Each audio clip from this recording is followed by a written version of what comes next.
Hello everyone, JEE classes परिवार में आप सभी का हार्दिक स्वागत है। मैं हूं प्रियंका शर्मा और आप मेरे साथ मैथमेटिक्स पढ़ते हैं। देखिए, जैसा कि आप सभी जानते हैं, हम डिटर्मिनेंट्स पढ़ रहे हैं। सारणिक कहा जाता है इसे हिंदी में। लास्ट लेक्चर में हमने आपको बताया था कंसिस्टेंसी और इनकंसिस्टेंसी ऑफ लीनियर इक्वेशंस, संगतता और असंगतता रैखिक समीकरणों की। उसमें हमने आपको ये भी बताया था कि क्रैमर रूल क्या है, क्रैमर रूल से क्वेश्चंस को कैसे सॉल्व किया जाता है। लास्ट लेक्चर में हमने 2 वेरिएबल के क्वेश्चन सॉल्व कराए थे। आज हम 3 वेरिएबल के क्वेश्चंस लेकर आए हैं, या 3 इक्वेशंस को एक साथ लेकर आए हैं सॉल्व करने के लिए।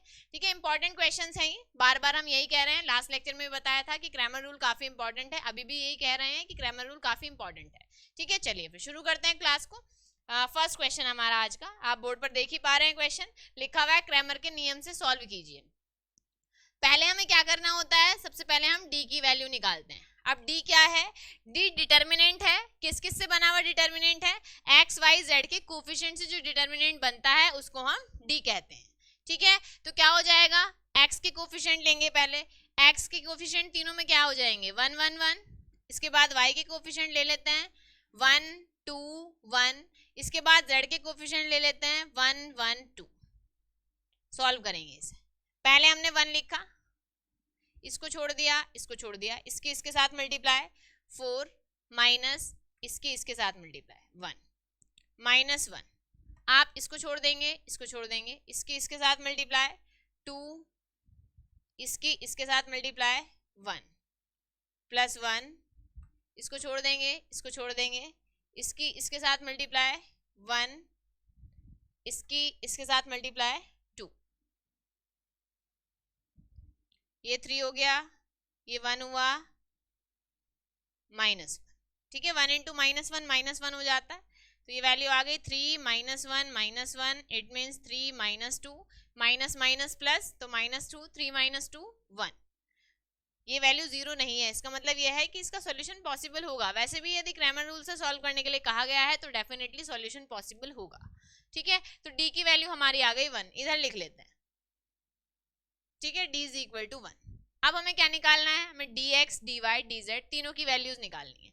अब पहले बात कर लेते हैं हम dx। ठीक है, राइट साइड 1 2 0 ये वैल्यू है हमारी, हम इधर लिख लेते हैं dx।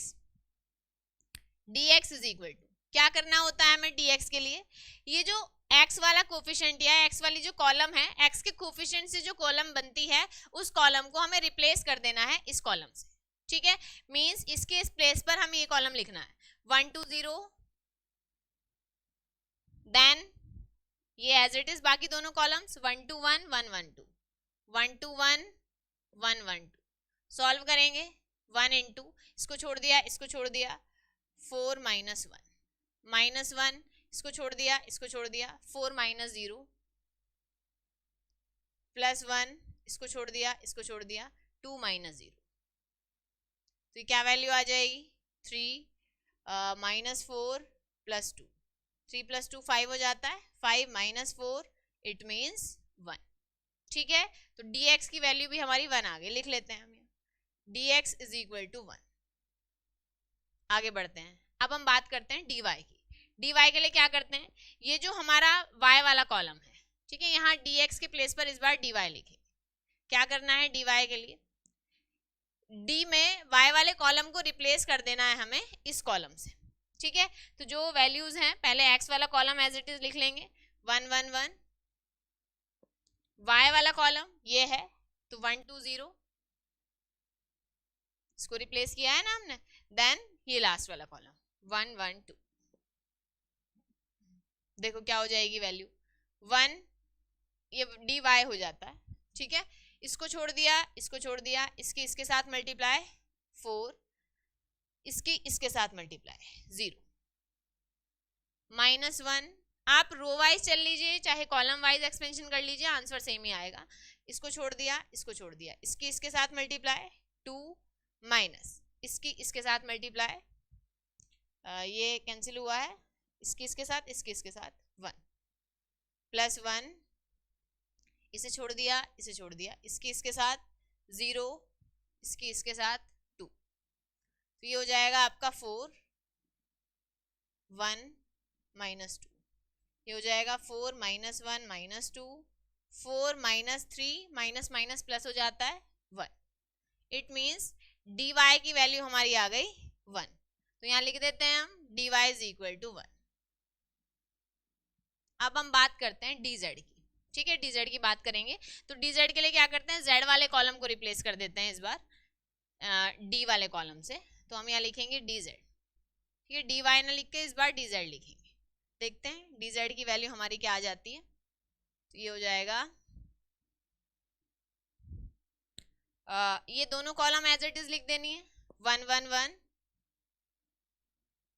1 2 1, और ये z वाला कॉलम हुआ 1 2 0 1 into, इसे छोड़ दिया, इसे छोड़ दिया, ये हुआ आपका 2 सॉरी आप इसके साथ मल्टीप्लाई करेंगे तो 0 आ जाएगा, 0 - 2 हो जाएगा, ठीक है, 0 - 2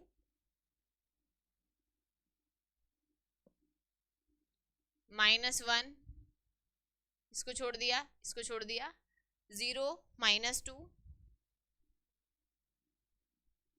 +1, इसको छोड़ दिया, इसको छोड़ दिया, 1 - 2, ठीक है, 1 - 2 आ जाएगा। तो ये वैल्यू हो गई आपकी -2 माइनस +2 1 -1, ये वैल्यू एक दूसरे से कैंसिल हो जाएगी, तो वैल्यू आ जाएगी -1। तो ये आ गया, सॉरी डी जेड लिखेंगे यहाँ पर, डी जेड की वैल्यू आ गई -1। तो यहाँ लिख देते हैं d z is equal to -1। तो x d x d y d z और डी सभी की वैल्यू आप निकाल चुके हैं। आपको तीन वैल्यूज आपकी 1 1 मिल गई हैं और एक वैल्यू -1। तो यहाँ लिखेंगे solution is, now the solution is, क्या होता है solution, x is equal to d x upon d, d x की वैल्यू है आपकी 1 और डी की वैल्यू भी 1, तो फाइनली 1, ठीक है। अब हम बात करते हैं y की, तो y हो गया d y upon d, d y की वैल्यू है 1 और डी की वैल्यू भी 1, तो फाइनली 1। इसके बाद d z, z is equal to d z upon d, d z की वैल्यू भी -1 है और डी की वैल्यू 1 है, तो फाइनली -1। तो ये हमारे आंसर्स हो जाएंगे, x is equal to 1, y is equal to 1 and z is equal to -1, ठीक है। तो ये वैल्यू हमारा आंसर हो जाएगी। चलिए आगे बढ़ जाते हैं, नेक्स्ट क्वेश्चन पर चलते हैं, इसी टाइप के क्वेश्चन पर चलते हैं, एक और क्वेश्चन कराते हैं तो आपको क्लियर हो जाएगा कि हमें क्वेश्चन कैसे सॉल्व करना है, ठीक है। चलिए क्वेश्चन ले लेते हैं, सॉल्व यूजिंग क्रैमर रूल है, इस बार भी क्रैमर के नियम से आपको हल करना है क्वेश्चन को। D d x d y d z सभी की वैल्यू निकालनी है, देन फॉर्मूले में रख देना है जैसे हमने यहाँ पर किया है, ठीक है। तो करके दिखाते हैं, ले लेते हैं क्वेश्चंस चारों, मतलब तीनों इक्वेशंस लिख लेते हैं, सॉरी।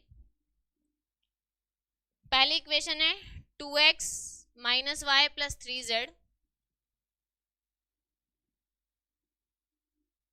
Is equal to 9।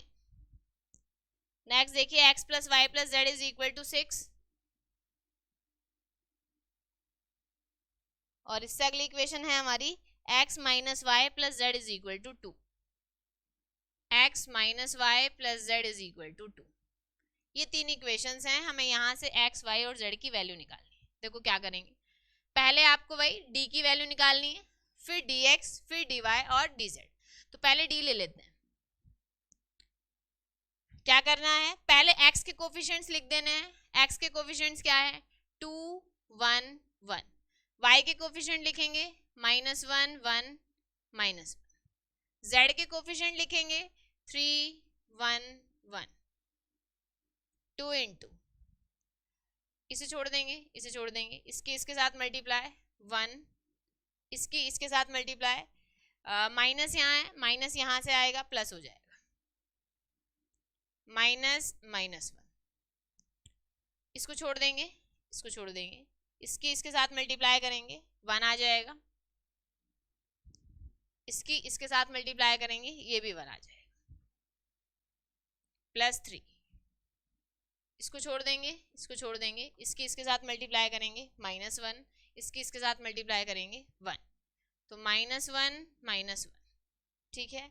तो वैल्यू क्या मिलेगी हमें, 2 × 2, माइनस +1 ये हो गया 0 प्लस 3 इंटू -2, -1 -1 -2 हो जाता है। ठीक है, कैलकुलेशन करते हैं, ये हो जाएगी वैल्यू 4, ये 0 -6, तो फाइनली वैल्यू आई -2।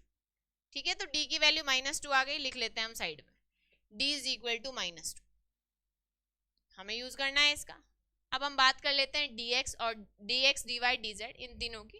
पहले dx की वैल्यू निकालेंगे, then dy, then dz। dx के लिए क्या करना है, हमें x वाले कॉलम को रिप्लेस कर देना है, dy के लिए y वाले कॉलम को रिप्लेस कर देना है, और dz के लिए z वाले कॉलम को रिप्लेस कर देना है। तो पहले dx ले लेते हैं, dx इज इक्वल टू, ये जो पहला वाला कॉलम है, इस कॉलम को इस कॉलम से रिप्लेस कर देना, 962 -1 1 -1 3 1 1। कैलकुलेट कर लेते हैं, इसको सॉल्व करेंगे। पहले हमने 9 लिखा, इसको छोड़ दिया, इसको छोड़ दिया, इसकी इसके साथ 1, इसकी इसके साथ, माइनस यहाँ है, माइनस यहाँ से मिलेगा, प्लस हो जाएगा। माइनस फॉर्मूले में होता है, माइनस यहाँ है तो प्लस हो जाएगा, आप डायरेक्ट +1 लिख सकते हैं।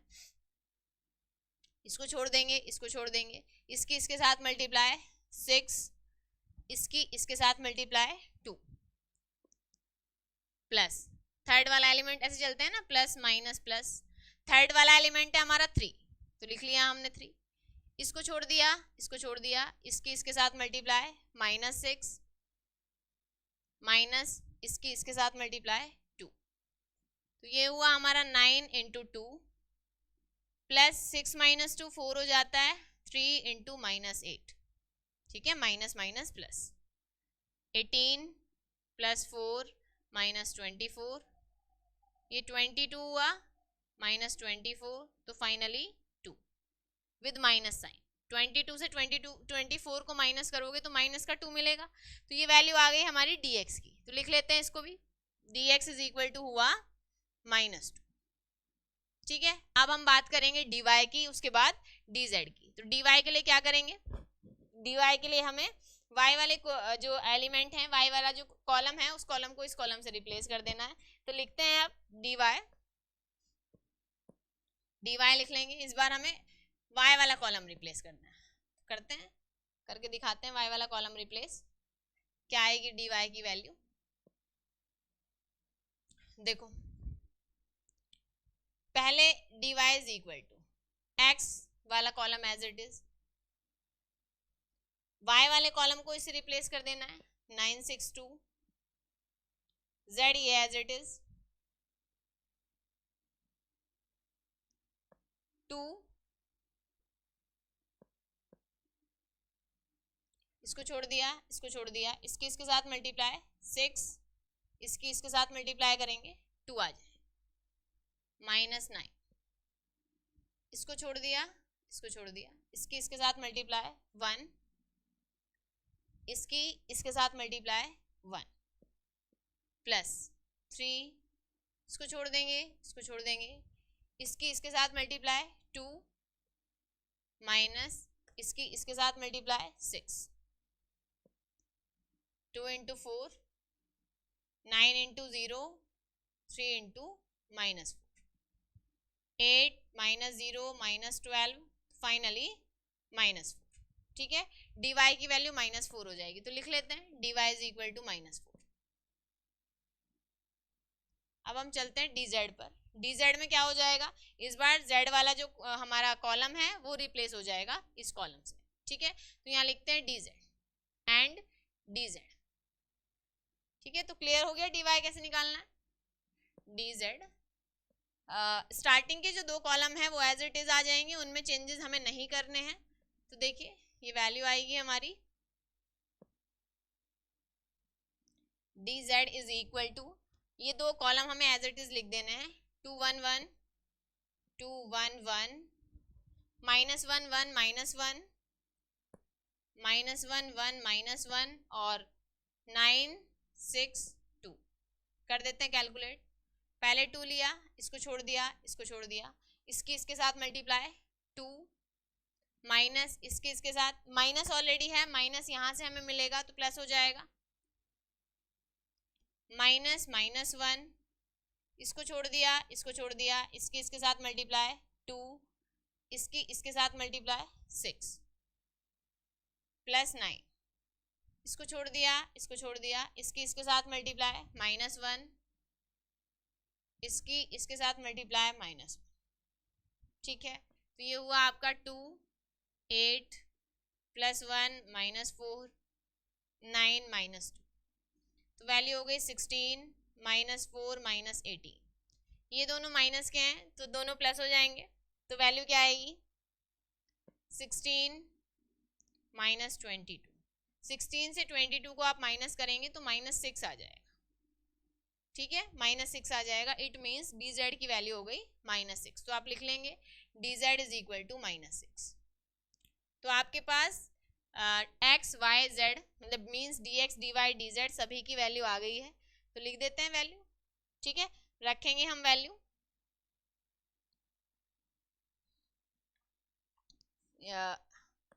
डी एक्स की वैल्यू, ठीक है ठीक है, चलिए आगे बढ़ते हैं। अब सॉल्यूशन क्या होता है, d x upon d, d y upon d, d z upon d, ये हो जाता है हमारा सॉल्यूशन। तो देखिए लिखेंगे solution is, now solution is x is equal to dx upon d, y is equal to dy upon d and z is equal to dz upon d, ये हमारा सॉल्यूशन होता है यदि हम इन इक्वेशंस को सॉल्व करते हैं तो, ठीक है, क्रैमर रूल से हम यही लिखते हैं सॉल्यूशन। तो dx dy dz और d ये चारों वैल्यूज आप निकाल चुके हैं, तो रख देते हैं हम, लिखेंगे x is equal to dx upon d, y is equal to dy upon d, dx कितना है हमारे क्वेश्चन में, dx की वैल्यू हमने लिखी है -2, तो -2 अपॉन -2 फाइनली 1, ठीक है।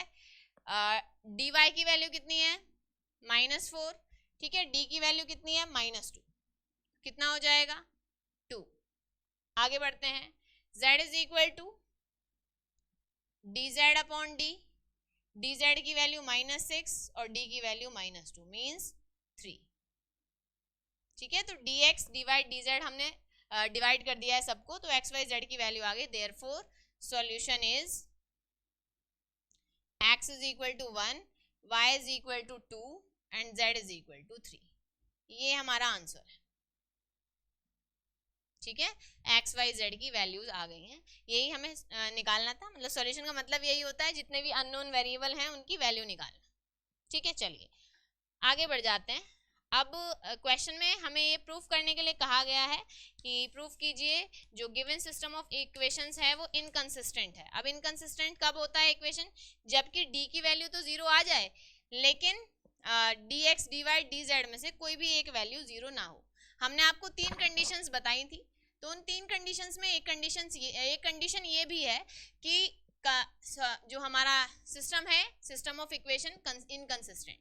देखो पहली कंडीशन हमने लिखी थी कि यदि d की वैल्यू 0 ना हो तब तो कोई प्रॉब्लम नहीं है, इन केस d 0 नहीं है बाकी तीनों 0 आ भी जाती हैं तो भी कोई प्रॉब्लम नहीं, ठीक है। d की वैल्यू 0 नहीं है तो सिस्टम हमेशा ही कंसिस्टेंट रहेगा और इस सिस्टम की जो सॉल्यूशन, इस सिस्टम का जो सॉल्यूशन होगा वो यूनिक सॉल्यूशन होगा, अद्वितीय हल होगा।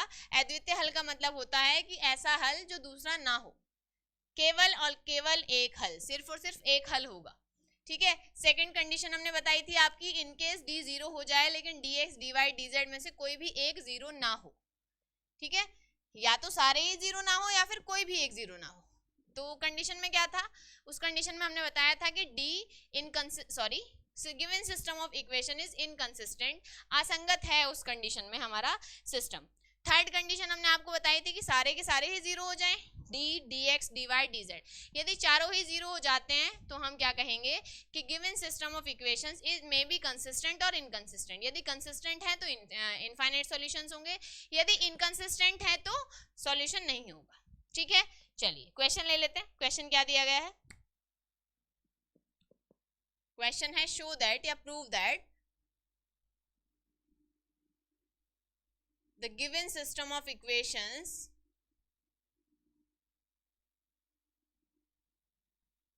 is is inconsistent.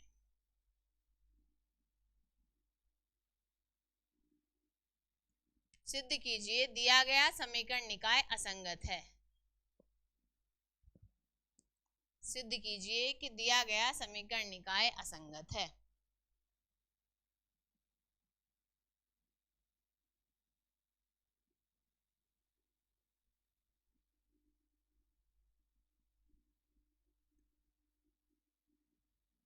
निकाय असंगत है। अब कौन सा निकाय है लिख लेते हैं। क्वेश्चन है हमारा x minus 3y plus 2z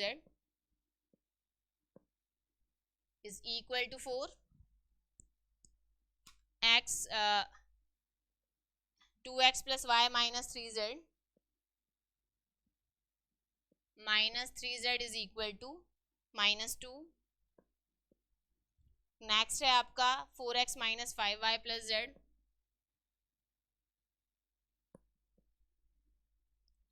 is equal to 5। ये हमें असंगत दिखाना है, इनकंसिस्टेंट दिखाना है। सबसे पहले हम d की वैल्यू निकालते हैं। इनकंसिस्टेंट है मतलब d 0 आ जाना चाहिए। 1 2 4 y के कोफिशिएंट -3 1 -5, z के कोफिशिएंट 2 -3 1। सॉल्व करेंगे इसको। 1 इंटू इसको छोड़ दिया, इसको छोड़ दिया, इसके साथ मल्टीप्लाई 1, इसके साथ 15, -3 माइनस ऑलरेडी है, माइनस फॉर्मूले में होता है तो प्लस हो जाएगा। इसको छोड़ देंगे, इसको छोड़ देंगे, इसके साथ मल्टीप्लाई 2, इसके साथ -12, माइनस यहाँ है तो +12 हो जाएगा, +2। इसको छोड़ देंगे, इसको छोड़ देंगे, इसके साथ -10, इसके साथ 4, तो ये वैल्यू हो गई आपकी -14 -14 -14 -14 प्लस 42 -28, फाइनली 0 आ जाएगा। भाई -14 -28 को आप ऐड करेंगे, 42 आ गया, 42 -42, इसका मतलब 0। ये हो गई d की वैल्यू। अब हम बात कर लेते हैं dx या dy dz में से कोई एक। यदि कोई भी एक नॉन जीरो है तो हमें आगे सॉल्व करने की आवश्यकता नहीं है, हम वहीं पर कह सकते हैं इनकंसिस्टेंट। ठीक है, तो dx लिख लेते हैं पहले। dx is equal to, dx के लिए क्या करना होता है, हमें इस पहले वाले कॉलम को इस कॉलम से रिप्लेस करना होता है। 4 - 2 5, बाकी दोनों एज इट इज। 2 - 3 1, 4 इंटू इसको छोड़ दिया, इसको छोड़ दिया, 1 इसके साथ 15, -3 इसको छोड़ दिया, इसको छोड़ दिया, इसके साथ मल्टीप्लाई -2 इसके साथ +15। ठीक है, +2 इसको छोड़ देते हैं, इसके साथ मल्टीप्लाई 10, इसके साथ 5। ठीक है, तो क्या हो जाएगी वैल्यू, -14 -+3 13 +2 5। ठीक है, सॉल्व किया हमने इसको। -56 + 39 + 10, -56 + 49, तो फाइनली -7। 0 नहीं आया है तो हम कह सकते हैं which is not equal to 0। यहाँ लिखेंगे since d is equal to 0 but dx is not equal to 0, therefore given system of equations is inconsistent. Given system of equations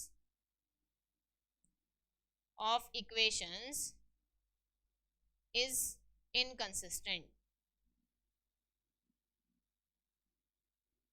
दिया गया समीकरण निकाय असंगत है। दिया गया समीकरण निकाय असंगत है। ठीक है, यही हमें प्रूव करना था, ये तो सिद्ध करके दिखाना था कि हमें दिखाना है ये समीकरण निकाय असंगत है। क्लियर है, समझ आ गया। चलिए आगे बढ़ जाते हैं नेक्स्ट क्वेश्चन। इस बार हमें क्वेश्चन में कहा गया है एक वैल्यू दी गई है, इक्वेशंस दी गई हैं और k लिखा गया है। एक कांस्टेंट के प्लेस पर k लिखा गया है, फिक्स कांस्टेंट ना लिखकर आर्बिट्रेरी कांस्टेंट लिख दिया गया है। और क्वेश्चन में कहा गया है कि गिवन इक्वेशंस कंसिस्टेंट है, इट मीन सॉल्व की जा सकती हैं, तो हमें k की वैल्यू बतानी है। ठीक है, चलिए चलते हैं क्वेश्चन पर। लिखेंगे, लिखा है कि किस वैल्यू के लिए कंसिस्टेंट है, मतलब हमें वो वैल्यू बतानी है जिसके लिए given system of equations consistent है।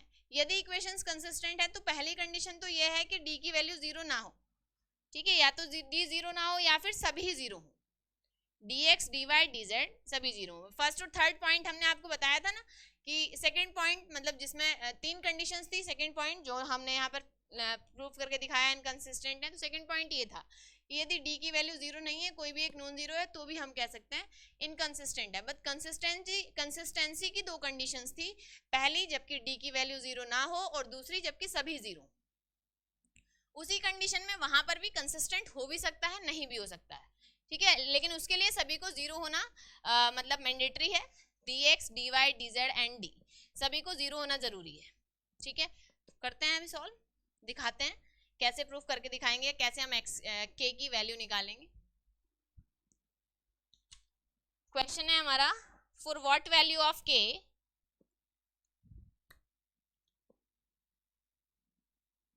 for what value of k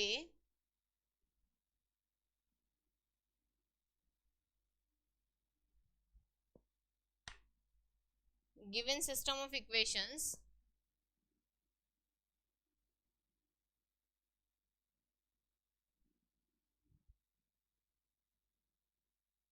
is consistent। k के किस मान के लिए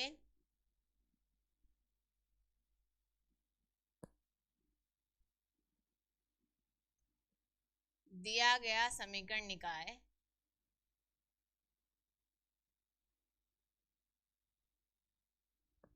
संगत है।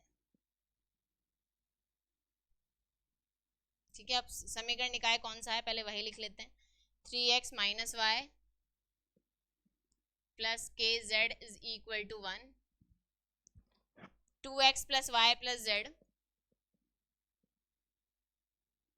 Is equal to 2 and x plus 2y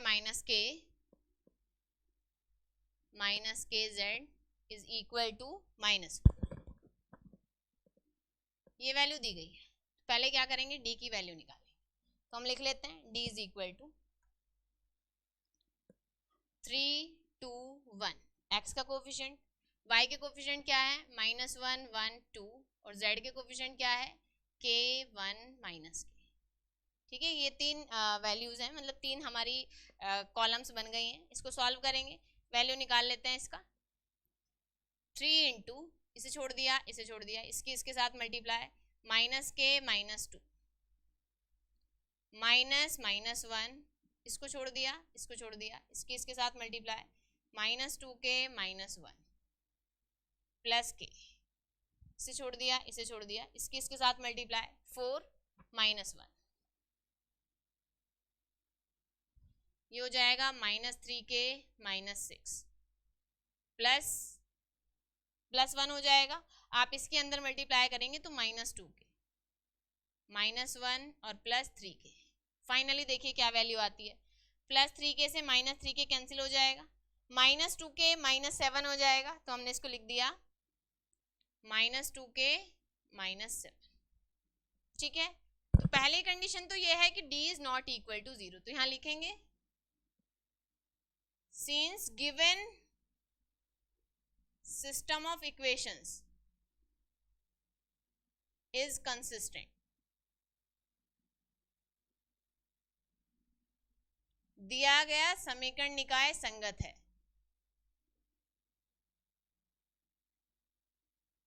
समीकरण निकाय संगत है, इसलिए d is not equal to 0, d की वैल्यू 0 नहीं होनी चाहिए। d कितना आया है हमारे क्वेश्चन में -2 के -7, हमने सॉल्व किया तो वैल्यू आ गई -2 के -7 which is not equal to 0।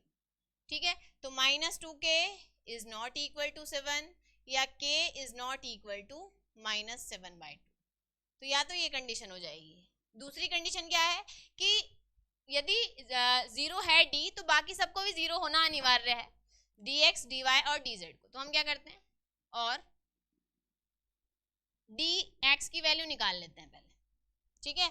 हम यहाँ लिख देते हैं पहली कंडीशन तो ये है, और if d is equal to 0 then dx dy dz also must be 0।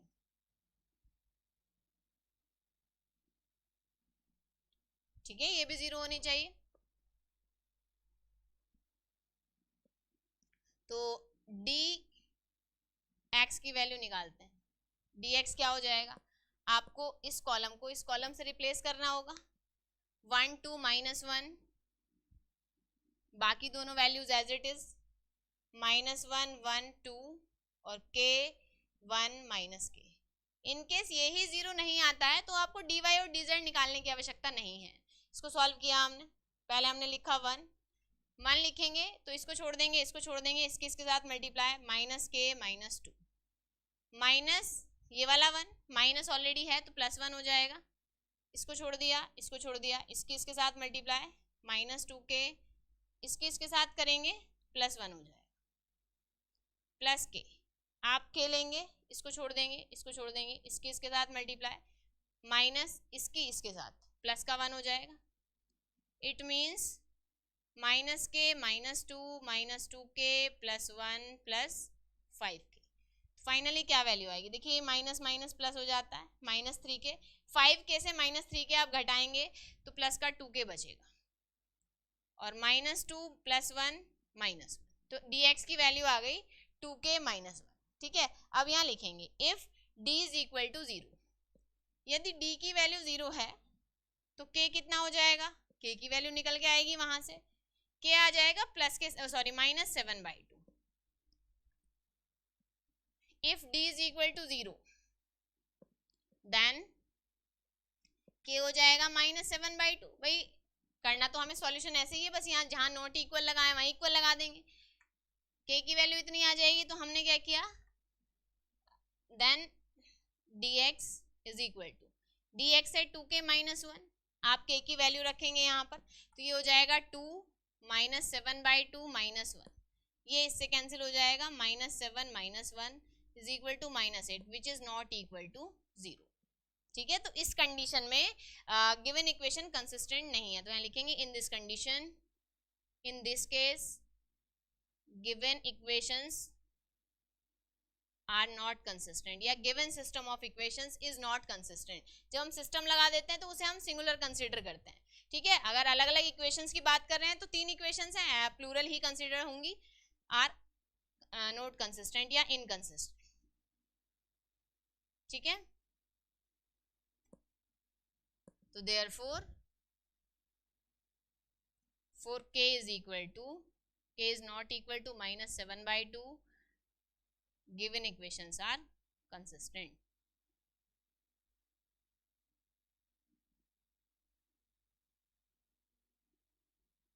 ठीक है, यहाँ पर लिखेंगे इस केस में जो गिवन इक्वेशंस हैं या गिवन सिस्टम ऑफ इक्वेशन है वो कंसिस्टेंट नहीं है, मतलब संगत नहीं है, तो संगत होने के लिए k की वैल्यू -7/2 हो जाएगी। ठीक है, ये हमारा आंसर। क्लियर, समझ आ गया? तो आपको कंसिस्टेंसी, इनकंसिस्टेंसी और क्रैमर रूल से सॉल्यूशन कैसे करते हैं वो समझ आ गया होगा। ये जितने भी हमने इक्वेशंस अब तक लिखी थी या जितने भी इक्वेशंस हमने सॉल्व की वो सारी नॉन होमोजीनियस थी। नॉन होमोजीनियस का मतलब ये है कि राइट साइड में, खैर इक्वेशन हमने अभी रब कर दिया है, सबकी राइट साइड में एक वैल्यू दी गई थी, इस टाइप से लिखा था ना, a1x + b1y + c1z = d1। Same condition a2 के लिए थी, same condition a3 + b3 + c3 = d3 सबके लिए थी। तो जहां पर d1 d2 d3 की वैल्यू 0 नहीं थी, अब इनकेस ये 0 आ जाए तो कैसे सॉल्व करेंगे, तब उन इक्वेशंस को होमोजीनियस इक्वेशन कहते हैं। ठीक है, तो उसके लिए भी हमारे पास रूल है सॉल्व करने के लिए, तो वो हम नेक्स्ट लेक्चर में पढ़ेंगे। ठीक है, हमारा बस एक ही टॉपिक रह जाता है, solution of homogeneous linear equations. ठीक है, होमोजीनियस इक्वेशन मींस यदि राइट साइड पे 0 आ जाए तो वो होमोजीनियस हो जाती है। ठीक है। तो नॉन होमोजीनियस का कॉन्सेप्ट आपको क्लियर हो गया होगा, कंसिस्टेंट इनकंसिस्टेंट का, और जो हमने क्रैमर रूल से सॉल्व करना सीखा है वो भी आप सीख गए। ठीक है, अब आपको बस प्रैक्टिस करनी है, जितना ज़्यादा आप प्रैक्टिस करेंगे उतना ज़्यादा सीख पाएंगे, उतनी जल्दी ही एग्जाम में क्वेश्चन को सॉल्व कर पाएंगे। ठीक है, इंपॉर्टेंट टॉपिक है ये, हम बार बार कह रहे हैं, तो आपको बहुत ध्यान से इस टॉपिक को क्लियर कर लेना है। ठीक है, वैसे तो पूरा चैप्टर ही काफ़ी इंपॉर्टेंट है, बट क्रैमर रूल काफ़ी इंपॉर्टेंट है। क्लियर? चलिए फिर खत्म करते हैं हम आज की क्लास। जितने भी स्टूडेंट्स ने अभी तक हमारी एप्लीकेशन को डाउनलोड नहीं किया है वो कर लीजिएगा। जेई क्लासेस मेरिट, देखो आप जैसे ही प्ले स्टोर पर जाएंगे लिखेंगे जेई क्लासेस मेरिट, इस टाइप से दिख जाएगा, इंस्टॉल कर लीजिएगा, तो एप्लीकेशन में आ जाकर आप हमारी क्लासेस को ज्वाइन कर सकते हैं। ठीक है, चलिए फिर खत्म करते हैं, मिलते हैं नेक्स्ट क्लास में। तब तक के लिए आप अपना और अपने परिवार का ध्यान रखिए और प्रैक्टिस करते रहिए। धन्यवाद, जय हिंद, जय भारत।